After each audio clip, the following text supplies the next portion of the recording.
Hello, good morning and welcome to Business. Ghana and Cote d'Ivoire are proposing a suspension of the sale of their cocoa beans on the global market for the 2020-2021 crop season until further notice.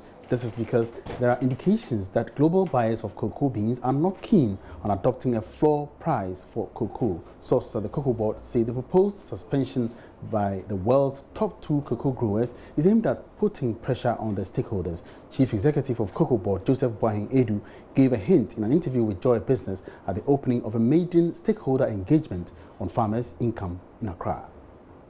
When we say a floor price, it means below that price, it will be difficult for Ghana and Cote d'Ivoire to sell cocoa. And that is what we want to, communicate to the buyers and then the traders, the processors and the manufacturers, to tell them that once we arrive at a certain floor price, which will be remunerative enough for our cocoa farmers, we are going to stick to that. Below that, we are not going to sell cocoa.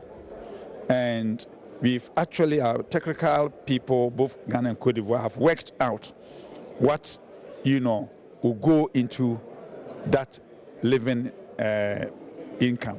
That is a very remunerative price, which we believe once, they agree, farmers will be happy about. If there remain a stalemate? Well, we have a plan B, which we will not talk about now. Because, this matter has been lingering for many years. And now that we are engaging, and it's the first time, this is unprecedented. It's the first time that 2 leading producing countries, that's Ghana and Cote d'Ivoire, have actually, invited such high-level stakeholders to meet over price.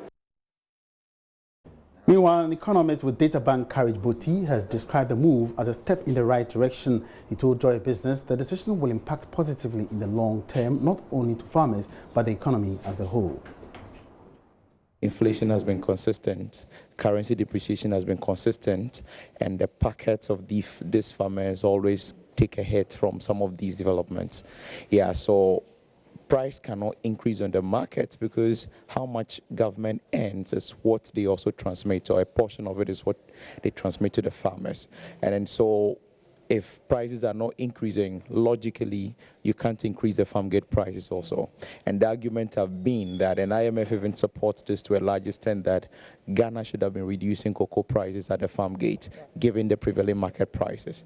Now, so an effort by Ivory Coast Ghana, who supply nearly 65% of the world cocoa bean, to try to find their own way of propping up prices to the benefit of their farmers and their individual economies is what is leading to this kind of suggestion that we're seeing now.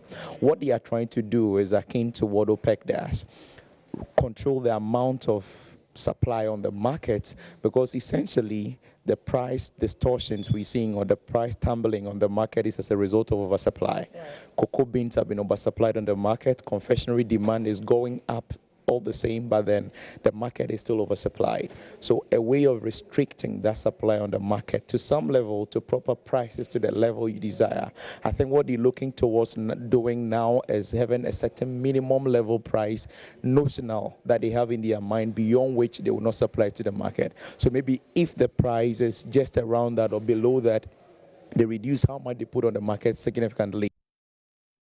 And that's all in business for now. Back to Benis. Thank you very much, Emmanuel Abuajiriafe, not Darokwa, as I said earlier. But coming up shortly in sports, we review last night's Women's World Cup action and preview games to come later today, including the Nigeria-Korea clash.